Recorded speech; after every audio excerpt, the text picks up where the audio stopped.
think, there are internal dynamics in Ukraine that are dictating the tensions on the ground or driving them. So let's talk about them. What are they? I know there are, obviously, for our listeners who don't know, which is probably very few, but there's a Russian-speaking population in that country, majority Ukrainian-speaking, tensions between the two groups, some talk that the nationalist Russians would like to annex the Russian-speaking portion of that country. But what else is going on that could be driving that?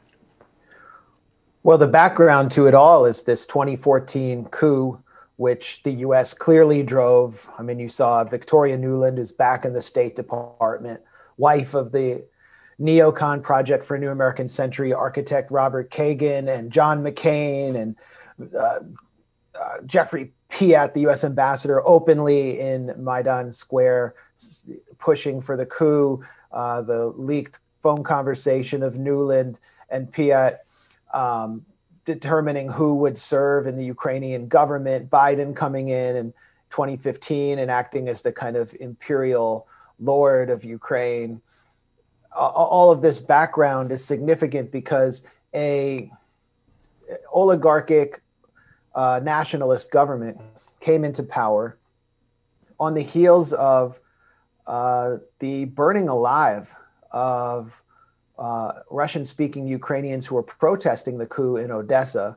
The Russian-speaking population began to be marginalized, and an area of Ukraine, which previously was part of Russia, Crimea, had a referendum and voted to be returned to Russia, and the Russian government was pushing to annex Crimea. So this provided the pretext. And Putin was accused of using little green men and hybrid warfare to technically invade Crimea and also to assist pro-Russian separatists in the Donbass region, which is another Russian-speaking region, which was essentially under siege by this new Ukrainian government and the Ukrainian army. And there certainly was kind of semi-covert Russian military assistance, particularly in the Donbass. Now what we're seeing is an open display with the Russian military actually facing the Ukrainian military. And so what is behind that? What triggered this freak out?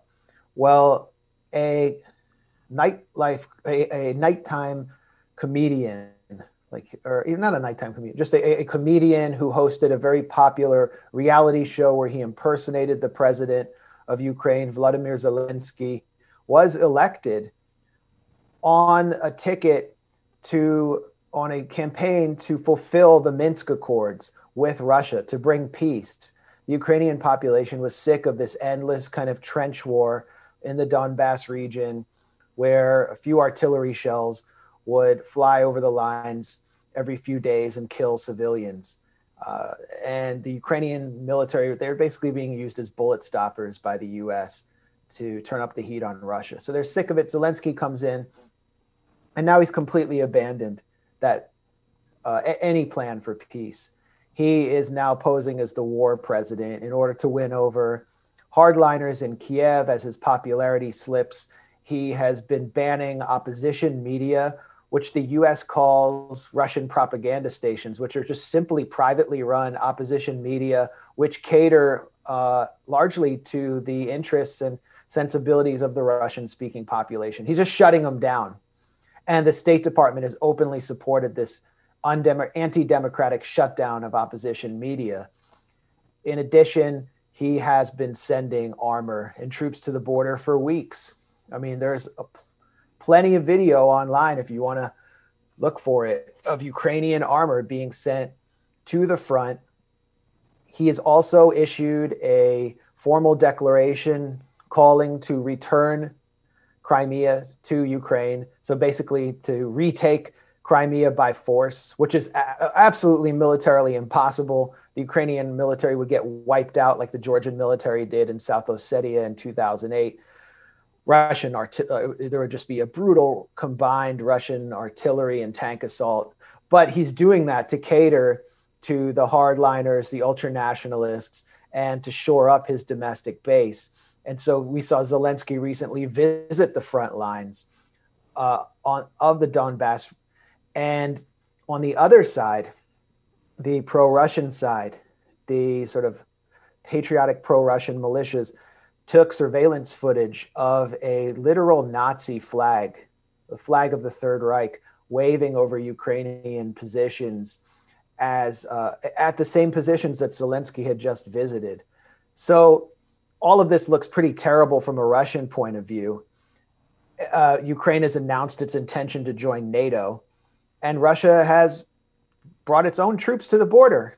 And now the way this is being framed in the US media and in the West is that Russia simply wants to invade Ukraine. This is Russian aggression. And no one ever thinks about it from the other side. And I think that's the most important thing to do, is to do a little thought exercise. Imagine for a second that the United States was a much weaker country and the Mexican government or the Canadian government were aligned with, they had a coup and they had aligned themselves with a Russian-Chinese bloc. And Russia and China were supplying them with weapons. There was a Russian-Chinese military alliance that was already surrounding the US. Let's say, there are missiles from Cuba pointing at the US from this military alliance. There are missiles from Puerto Rico, missiles from Hawaii. Maybe a few states in the US had joined this alliance. And suddenly, one of these large countries on the US border wants to join that military alliance and is already pointing missiles at the US. And there's already a low-intensity war on the US-Mexico or US-Canadian border. What would the United States do in that position? Because that is precisely the position that Russia finds itself in. And Americans are unable to embark on this thought exercise because of the exceptionalist mentality that we have been cultivated into. So there was a really fascinating exchange about 6 days ago at the State Department. Ned Price, the new, he's such a Ned. He really has that Ned energy, but he's the new spokesman. And he was asked by Matt Lee, who fills the role of Helen Thomas and asked the adversarial questions at these socially distanced press briefings. Why is it a threat of invasion if Russia is only moving troops within Russian borders?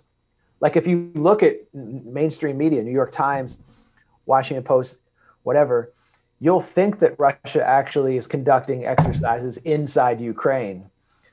And Matt Lee said, the U.S. moves its troops inside its own borders for military exercises. Kenya moves its troops inside its own borders, and India, and so on and so on. How is that a threat? And Ned Price was really unable to provide a coherent answer. He sort of went into contortions. And that really speaks to the mindset of the characters surrounding Biden. You have some serious anti-Russian fanatics who are surrounding Biden right now.